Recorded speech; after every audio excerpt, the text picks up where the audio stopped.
مولانا احمد علی لاہوری رحمۃ اللہ علیہ لاہور میں جب آ گئے تو یہ آپ دیکھتے کہ یہ سندھی پٹھان بلوچ یہ ہوتے ہیں لوگ گول مول کرتے ہیں. جب حضرت آئے اللہ کی صاف بات بیان کرنے لگے ایک مسجد میں تو کچھ ساتھیوں نے پروگرام بنایا جو بدعتی طبیعت کے لوگ تھے. پروگرام بنایا کہ پٹائی کریں گے, عصر کی نماز کے بعد درس ہے, اور جب مولوی صاحب عصر کی نماز کے بعد درس کے لیے جب سلام پھیر کر کے ہماری طرف رخ کر کے بیٹھ جائے تو ہاتھ سے پکڑ کر کے گھسیٹ کر کے ذلیل کر کے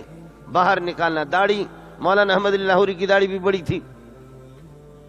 داڑھی سے پکڑنا ہے, گھسیٹ گھسیٹ کر کے پٹائی کرنی ہے, ذلیل کر کے چھوڑنا ہے. یہ کھرا کھرا صاف صاف کیوں سناتا ہے اس طرح؟ حضرت نے جب سلام پھیرا تپائی رکھی اور تپائی کے اوپر قرآن جب رکھا, جب قرآن رکھا تو کسی نے کہا کہ روزانہ بکتے رہتے ہو, آج تیرے بکواسات کی گنجائش نہیں ہے, جتنے بک چکے ہو بہت ہے, جتنے بک چکے بہت ہے, بس وہی ہے, اسی کو ہضم کر لو, مزید بک بک کی اجازت نہیں ہوگی. حضرت مولانا احمد علی لاہوری رحمۃ اللہ علیہ کھڑے ہو گئے اور کھڑے ہو کر کے قرآن ہاتھ میں لے لیے, کہنے لگے, اوپر دیکھا, آنسو آگے, کہنے لگے اوپر والے کی طرف سے مجبور ہوں, اوپر والا کہتے قرآن سناؤ اور مقتدی میرے کہتے کہ نہ سنو, تو کیا کروں؟ میں مسجد کو چھوڑ کر کے قرآن کو چھوڑ کر کے نکل نہیں سکتا, یہ میرے ہاتھ میں قرآن ہے اور تم لوگ میرا دوسرا ہاتھ, یہ الٹا ہاتھ اس طرف پھیلایا, کہ اس کو پکڑ کر کے اشارے سے ایک آدمی مجھے مسجد سے باہر نکالے تاکہ آسمان والا بھی دیکھ لے, فرشتے بھی اس بات کو نوٹ کریں کہ احمد علی خود قرآن کو چھوڑ نہیں رہا, خود مسجد کو نہیں چھوڑ رہا, اس کو چھڑوایا جا رہا, اس کو گھسیٹ کر کے نکالا جا رہا ہے. آئے کوئی, اب میں کہہ رہا ہوں کہ بھئی تو بڑھا آگے, دوسرا کہتے کہ تم بڑھو, تیسرا کہتے کہ تم بڑھو, چوتھا کہتے کہ آپ آگے بڑھو, مقتدی ایک دوسرے کی طرف دیکھ رہے. ایک سمجھدار تھا, کہنے لگے جس طرح بھی اس ملا کو گالیاں دیتے ہیں, جس طرح اس ملا کی مخالف ہے, لیکن تمہیں اللہ کا واسطہ دیتا ہوں کوئی آگے نہ بڑھے, جو بڑھے گا اس کی گھر کو آگ لگے گی,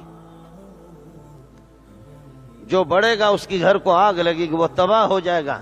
ہم بھی سمجھتے ہیں کہ یہ اللہ کی طرف سے مامور ہے اور یہ اللہ کا بندہ ہے, یہ قرآن سنائے گا ہر صورت میں. یہ دینداروں کے حالات, اس قسم کے حالات. جب کوئی بھی آگے نہیں بڑھا, جب اس بندے نے کہہ دیا, ایک عجیب سا خوف ان پر طاری ہو گیا. جب خوف طاری ہو گیا, حضرت واپس آ کر کے بیٹھ گئے, اور بیٹھ کر کے اس طریقہ پر یہ ہے کہ آپ نے پھر قرآن کی دعوت شروع کر دی. میں خود یہ ویسا میں گیا, ویسا یہاں اٹک اور ویسا میں ایک جگہ پر مجھے لوگوں نے بتایا کہ ایک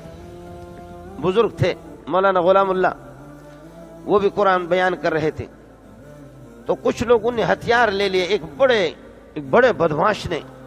ہتھیار لے کر کے 2-3 بندے ذرا چھپ گئے ایک فاصلے پہ, یہ لاؤڈ اسپیکر پہ ان کا درس ہوتا تھا. کہنے لگے دیکھیں گے اگر اس نے کچھ ہماری خواہشات کے خلاف اور ہمارے جن کو ہم پوچھتے ہیں ان کے خلاف اگر اس نے کچھ کہہ دیا تو ہم اس کو چھوڑیں گے نہیں. چھپے رہے ہتھیار لے کر کے, مولانا قرآن پڑھ رہا ہے, قرآن پڑھ رہا ہے, قرآن پڑھ رہا ہے, قرآن کا ترجمہ کر رہا ہے, قرآن پڑھ رہا ہے. آج رات اس کو, اس دہشت گرد کو آج کچھ بھی نہیں ملا. کل رات کو پھر آ کر کے چھپ گئے, پھر مولانا کا درس شروع ہو گیا, پھر بھی اس کو کچھ نہیں ملا. تیسری رات کو پھر آ گئے, قرآن ہی قرآن, قرآن اپنا راستہ بنا لیتا ہے, قرآن اپنا اثر دکھاتا ہے. مولانا قرآن پڑھ کر کے ترجمہ کر رہا تھا تو وہ بندہ جیسے آپ کی مجلس بیٹھی ہوئی دوڑ کر کے آ گیا, اور آ کر کے وہ سامنے گر پڑا, چیخے مار کر کے کہنے لگے مولانا آپ کا زر خرید غلام ہوں, تیری مرضی ہے, چاہے تو مجھے بیچ دو چاہے تو مجھے آزاد کر دو. یہ ہتھیار میں لے کر کے تیرے قتل کرنے کے لیے میں آ گیا تھا, لیکن تجھے قتل نہ کر سکا, میں تیرے ہاتھ پہ خود قتل ہو گیا, تیرا غلام بن گیا, اس لیے کہ تو قرآن بیان کر رہا ہے. یہ واقعہ مجھے وہاں کے لوگوں نے, میں یہ جلسوں میں پروگراموں میں جاتا رہتا ہوں, یہ واقعہ وہاں لوگوں نے مجھے بیان کیا تھا. واقعہ انہوں نے بیان کیا تو میں نے اپنے بیان کے دوران یہ واقعہ بیان کر دیا. جیسے وہاں میرا بیان ہوا, خلق خدا آئی ہوئی تھی تو میں نے یہ واقعہ بیان کر دیا. بیان کرنے کے بعد رش ہو گیا تو ایک بندہ داڑھی منڈا آ گیا، ایک داڑھی منڈا آ گیا اور لوگوں نے بتایا کہ ہمارے علاقے کے بہت بڑے چودھری ہیں، بہت بڑے آدمی ہیں۔ تو جیسے بڑے بڑے لوگ ملتے رہے، دوسرے لوگ ملتے رہے، وہ میرے ساتھ چمڑ گیا میرے ساتھ اور رو رہا ہے، کلین شیو تھا اور اچھا خاصا جوان، اور وہ رونے لگا۔ میں نے ان کو تسلی دی، میرے ہاتھ چوم رہے ہیں، واقعی میں نے بیان کر دی، مجھے پتہ نہیں تھا ویسا کے اندر۔ پھر جیسے ہم لوگ بیٹھ گئے تو وہ میرے قریب بیٹھ گیا، تو وہاں کے مدرسے والوں نے اور مولویوں نے مجھ سے بیان کر دیا، انہوں نے کہا کہ یہ بندہ ہے، اس کا والد ہتھیار لے کر کے غلام اللہ کو قتل کرنے کے لیے گیا تھا۔